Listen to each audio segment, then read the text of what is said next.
We've been talking about a lot of things the Catholic Church has introduced into the world. But how about the sanctity of life, the dignity of marriage? Let's talk about these things and a whole lot more today on the Catholic Church, Builder of Civilization.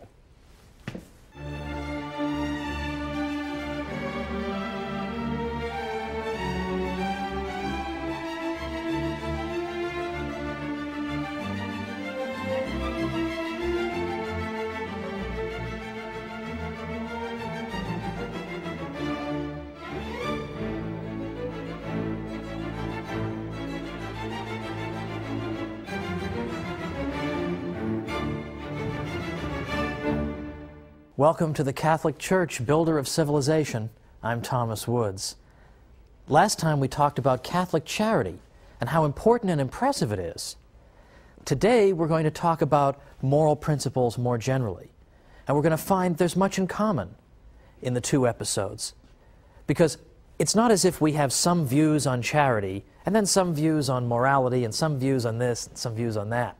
It all comes down to the same message. The idea that human life is sacred, and that each individual has a uniqueness and worth because he possesses an immortal soul, he possesses a rational nature, because he is made in the image and likeness of God. Now this is a revolutionary message. At the end of our segment last time, I pointed out that a lot of the religions in the Near East took the view that human behavior really wasn't all that important to the gods. I pointed out, for example, that the Sumerians were just at their wits' end as to what to do to appease their gods. Nothing seemed to appease them. And it so happened, of course, that they happened to live in a place that was particularly geographically vulnerable to floods that did not occur on any regular basis. So they tended to view the universe as a hostile place, governed by hostile gods who frankly were uninterested in their welfare. I gave the example of the ancient Greeks. The ancient Greeks had gods who treated them arbitrarily and capriciously, weren't particularly keen on teaching them morality and good behavior. This seemed quite beside the point. The ancient Greek gods were often completely self-absorbed and narcissistic, nothing at all like the God of our own tradition. Well, it's no surprise, therefore, that in the Christian tradition, we believe that there are certain ways we should behave and that God wants us to do these things, that God cares about us. God actually cares how we treat each other. In these other religions, we see an emphasis on appeasing God through engaging in various kinds of ritual sacrifice.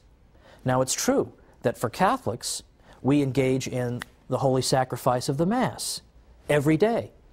But we also treat each other, are supposed to treat each other well, because that pleases God too. And that's something unique in the history of religions up to that point. This was something new in the world.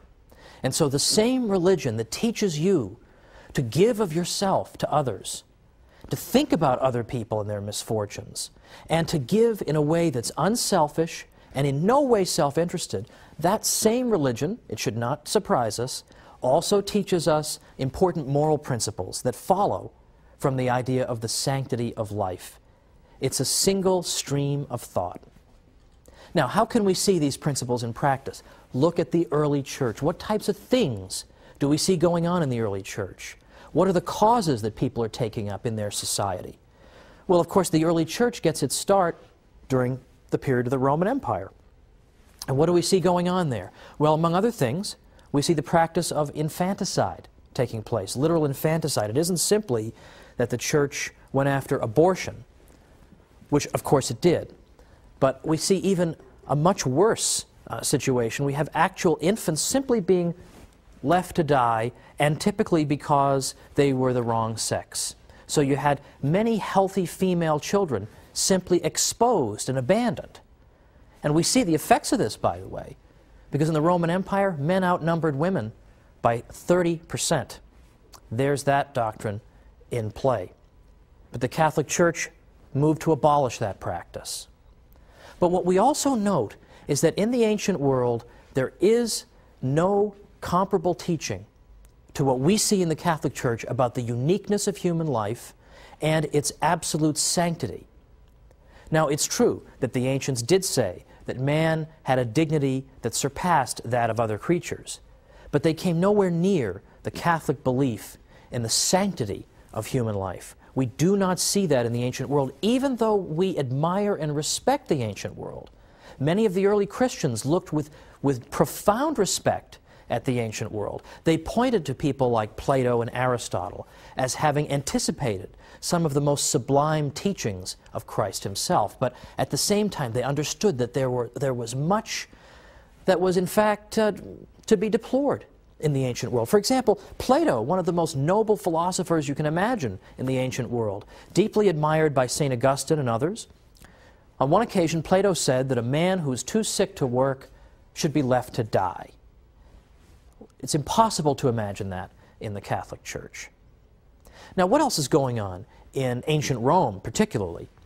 We see gladiatorial contests. That is to say, people are going and watching their fellow human beings try to kill each other, and this is a form of entertainment. Well, obviously, this is an unspeakable offense against the dignity of human life. And it trivializes human life, that someone's death would be something that we would want to be entertained by.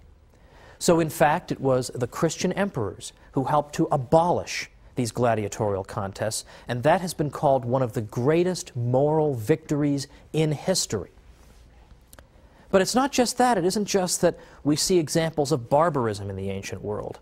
Barbarism, by the way, that we're seeing, of course, coming up once again in our own time. We're also finding that there's a difference between the way the ancient Romans and Greeks treated the interaction of men and women and the ideal that we have for that. The ancient Greeks were utterly contemptuous of women, whereas in the Catholic faith, we see, in fact, a profound respect for women. And I realize this is the opposite of what people say. Supposedly, the Catholic Church is anti-woman, and it's pro-man, and it's patriarchal, and all the rest of it. But for heaven's sake, let's think about it. Where else in the ancient world, or even going up into the Middle Ages, where in the world could you see women who were able to run their own institutions? They ran their own convents and schools and orphanages, and so on and on. Where do you see that other than in the Catholic Church? We have a legion of female saints. We have tremendous devotion to the Blessed Mother. We have all these aspects of the faith that are pro-woman, and there are still others as well. And this is why, in the early church, it so happens that the Catholic religion was accused of being a woman's religion, because so many women belonged to it. So much for the idea that the church is an opponent of women. It was called a women's religion. Now, we see also an emphasis in the church on the dignity of marriage, that intimate relations between men and women were to be confined to the marital bond, such that even Edward Gibbon, some of you may know Edward Gibbon, was the historian in the 18th century who blamed the fall of Rome on the Christian religion. So he was not inclined to be sympathetic, but even he had to admit that in fact the Christians have helped to restore dignity to the marital bond. Likewise, the church taught what we might call the equalization of adultery. That is to say, it's not simply something to be deplored when a wife cheats on her husband, but it is equally to be deplored when a husband cheats on his wife. And Edward Westermarck, who was an expert in the history of Western marriage, has said that in fact it was the Christian religion that finally equalized adultery. So we have an emphasis on the equality when it comes to adultery, an emphasis on the sanctity of the marital bond. We have women in, to use a modern phrase, leadership roles. And in fact, incidentally, by equalizing adultery, in effect, the church is saying that men can't just get up and leave their wives, and leave them with nothing. So these things, in fact, attracted women. But it's more than even this. What else do we see with the Catholic Church's emphasis on the dignity of human life? Well, we see a campaign against even the practice of suicide. Now, this may seem strange. Isn't everyone opposed to suicide? Not so, actually. Ancient Greeks like Aristotle were against suicide. But others in the ancient world, in fact, believe it or not, had supported suicide. You'll recall from an earlier episode we talked about the Stoics. The Stoics were a school of thought that argued that the ideal human being should be so much the master of himself that he should be utterly unperturbed by outside events. He should be have complete mastery over himself and his emotions. He should never allow his emotions to get the better of him. Well, the Stoics argued that in fact suicide was in some ways even an admirable way to depart this world, because there, more than in any other case, the ideal man was showing that he was utterly unperturbed by the world, so much so that he, at the moment of his choosing, would decide when he would depart that world. How else can you see an even better example of the idea of the Stoic values in practice? I am so above other events in the world that I can even depart this world when I choose. That is my mastery over the world. That type of narcissism, in fact, informed the Stoics' views on suicide. And of course, the Church had to say, this is not only nonsense, but dangerous nonsense. That life is something valuable, and we aren't simply to cast it aside on a whim when we think it's a good idea. In fact, a number of Catholics pointed out that Christ obviously disapproved of suicide. At no point did he say to his followers, listen, if the persecution ever gets too bad, you can just commit suicide. We can't even imagine those words being uttered. But there is the Catholic Church's emphasis on the sanctity of life. It is not to be disposed of even by ourselves, much less by some distant government or by some gladiator in a contest in the arena. Now, even beyond this, we have yet another topic that touches on the sanctity of life, and that's the subject of the waging of war. Because it was the Church who, before any other institution, introduced the idea that there actually could be limits on what is permitted in war, on the reasons you can go to war, and the spirit in which war can be waged. There was nothing that corresponded to that in the ancient world because they did not have the same spirit of respect for the sanctity and dignity of life. So this moral issue pressed specifically on Catholics. When we come back from the break, we'll talk more about the just war tradition.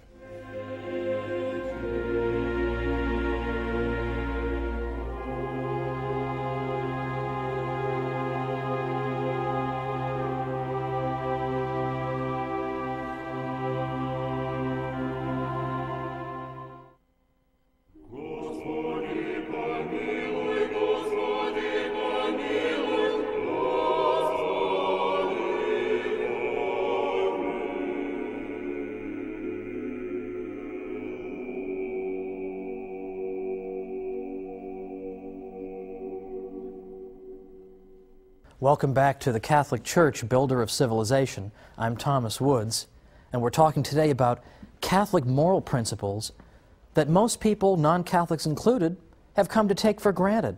In fact, so much so, they hardly even look for their source. But their source, as in the case of so many wonderful fruits of our Western civilization, is in fact the Catholic Church. And so we've looked at infanticide and gladiatorial contests, and suicide, and now we're beginning to look at the subject of war. The just war tradition develops in the Catholic world, perhaps beginning with Ambrose, but definitely beginning with St. Augustine. St. Augustine had a great deal to say about the justice of war. What's interesting to note, as I said before the break, is that there really wasn't anything like a just war tradition prior to Catholic reflection on the subject. And this is very much different from the views that we see in the 16th century with a famous political philosopher named Machiavelli. Machiavelli was in effect of the opinion that governments could not be held up to moral standards the way individuals were. Governments in effect had to do what they had to do. But the Church condemned that view and was condemning it as early as St. Augustine. So, for example, some of the principles that were laid out by Catholic thinkers, according to which war could be justly waged, were as follows. For example, St. Thomas Aquinas, in his famous segment on war, said that it's important that the war be declared by the pertinent authority. An individual on his own cannot simply go and declare war. It has to be somebody who holds legitimate, duly constituted authority. Secondly, there has to be a just cause involved. Any old reason for waging war is not acceptable. And there has to be a right intention.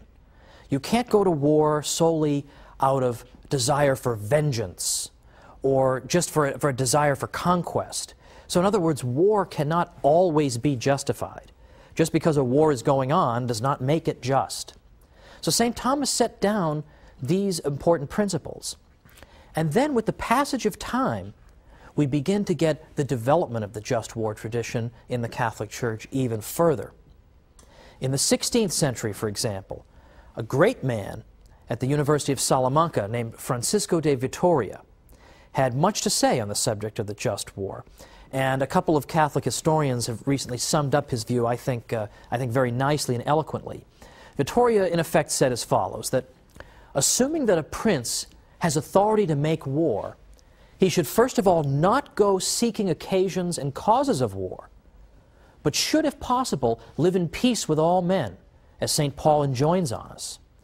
When war for a just cause has broken out, it must not be waged so as to ruin the people to whom it is directed, but only so as to obtain one's rights and the defense of one's country, and in order that from that war peace and security may in time result. When victory has been won, victory should be utilized with moderation and Christian humility. Francisco Suarez likewise said, "A just war must be waged by a legitimate power. Second, its cause must be just and right. Third, just methods should be used, that is, equity in the beginning of the war and the prosecution of it, and in victory." The reason of the general conclusion is that although war in itself is not an evil, yet on account of the many ills which it brings in its train, it is to be numbered among those undertakings which are often wrongly done, and thus it needs many circumstances to make it honest. Now, that is at least a brief taste of the just war tradition, and there are, of course, modern just war theologians who are trying to adapt this tradition to modern circumstances and continue to develop it. But the critical idea here is that states are subject to moral rules and cannot simply do whatever they wish. They are not allowed, for example, simply, for no other reason, simply to go out and slaughter civilians. There are rules on how war should be conducted, and that is because of the Church's emphasis on the sanctity and dignity of life. Now, I recall years ago, back before my Catholic days, I was a student at Harvard, and that is a whole other show in itself, what it was like keeping your sanity being at Harvard. But I remember one of my dear friends at Harvard. His name was Fred DeCaro, lives in Connecticut. He's actually designed my website for me for free, so I figured he gives me a free website, I mention him on television. Well, Fred DeCaro once said to me when I was still a Protestant, he said, he asked me why I wasn't a Catholic, and I gave some hemming and hawing answer. I didn't have any good answer. I don't know. I haven't thought about it. I haven't spent the time to think about it. But I asked him why he was one. Why are you a Catholic? And there are a lot of different reasons people could give for this, right? I mean, well, I was swept up by the Bible. I was swept up by the story of some saint. A lot of people prayed me into the church, or some argument convinced me, or whatever. But his answer was very simple, and I never forgot it. And it stayed with me all the way to my conversion. He said, because the Catholic Church tells us how to lead the good life. That's simple. The Catholic Church tells us how to lead the good life. Couldn't ever get that out of my head, because I thought to myself that what the Church teaches in so many areas is in fact challenging to us. And in some ways, it's a real challenge to the baser part of our nature to live up to the great ideal that the Church holds out to us. But I remember coming to the conclusion one day that everybody at some point in his life has to answer the question, do I intend to live as a human being, or do I intend to live as a beast? And the Catholic Church holds out a glorious and noble path of life in which you're not self-absorbed, in which the whole world doesn't revolve around you, but you are part of a nexus where you care about other people and you care enough about yourself to treat yourself with dignity. And I recall there's a quotation from Seneca, an ancient Roman, who said, "What a contemptible thing is man if he fails to rise above the human condition." Even a pagan Roman understood that there's something about unaided human nature that is incomplete, that cannot live the virtuous life without extra help. So it was almost as if Seneca understood that if we're going to live a life that truly befits a human being, we need the assistance of divine grace. Now, the animal kingdom is composed of creatures who possess only instinct. They can't engage in moral reflection. They don't possess reason. So it stands to reason that we human beings should be held to a higher standard than the beasts, that we should observe moral principles, we should reflect on our behavior. Now, all this went through my mind as I was considering converting to the Catholic Church, and I was attracted to her moral teaching. A lot of people say, oh, the Church is too tough in her moral teaching. She'll drive people away. To the contrary. People ultimately, deep down, want to be challenged. They want to be challenged by holiness. And I remember that that's what attracted me. And I remember learning that in ancient Greece, Socrates had said that to know the good is to do the good. That as soon as you know what the good thing to do is, well, you just automatically feel compelled to do it. But I knew that wasn't so. I knew of many times in my life when I had perfectly well known what the good thing was to do, and I absolutely had not done it. And I had perfectly well known what the evil thing to do was, and I had pursued that. So much for Socrates. But then you read St. Paul. And St. Paul has so much moral realism when he says that there are times when I know perfectly well what the good is, and I shun it. And I know perfectly well what the evil is, but yet I pursue that. And I remember once I finally did convert to the Church, I remember my spiritual director telling me that the next time I was tempted to eat a cupcake, I should have a carrot instead. Now, what did he mean by that? Did he mean that cupcakes were evil? He meant that cupcakes are delicious. That's why it's an exercise of will to avoid them. And that by avoiding something like a cupcake, which is morally neutral, I can train my will. I can, in effect, tell myself, I am in control. I'm not going to be swept away by passions. I'm not going to be swept away by irrationality. I can train myself because by avoiding cupcakes and eating carrots, I train my will to be able to say no. So that when the moment of temptation comes and I really am faced with a choice between good and evil, I will have a will that is trained to face it and come out victorious. Now, what a beautiful message this is, that as a human being you have such a dignity that there is a special kind of life that God wants you to live that is appropriate for you as a human being. And I was recently at DePaul University. They had an event called Catholic Week. I won't get into Catholic Week at a Catholic university. What about the other 51 weeks? That's another matter. But when I was at DePaul, a reporter for the student paper asked me, how would you sum up your talk? Give me one sentence. Well, I couldn't give her one sentence. Gave her two or three. But I said, here's what I would say to the students at DePaul.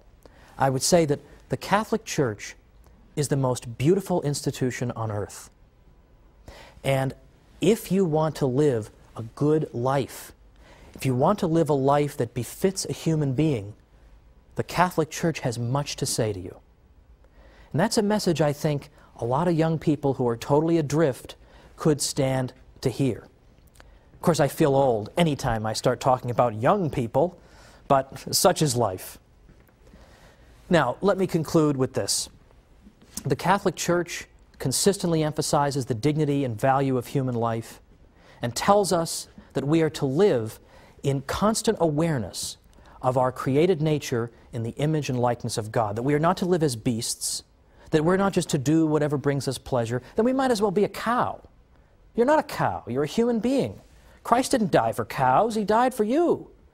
And He died in part so you could live a good life, so that we may be worthy to join with God in heaven. What an astonishing statement. It's particularly beautiful that the Eastern Fathers talked about deification, that in effect, as we live the life of the sacraments, we become like God. Now there is some real dignity. There is the idea that human beings aren't just random assemblages of cells, but they are worth something. They matter. And here's something you can finally tell to teenagers, that you don't have to live this crummy life that MTV is holding out for you. What in the world is there to compare between MTV and the Catholic Church? 2,000 years of heroism and holiness. And they think so little of young people, they're going to hold out the MTV alternative? Forget it. Ditch it. Don't live as beasts. Live as human beings. That's what the Church has to tell us all. Now, there's another way that the Church has emphasized the dignity and rights of the individual, and that is with the very idea of rights. And that's where we're going to pick up next time. Where does this idea that I have a right to life and a right not to be robbed or expropriated, that comes also from the Catholic Church. So join me next time for the Catholic Church, Builder of Civilization. See you then.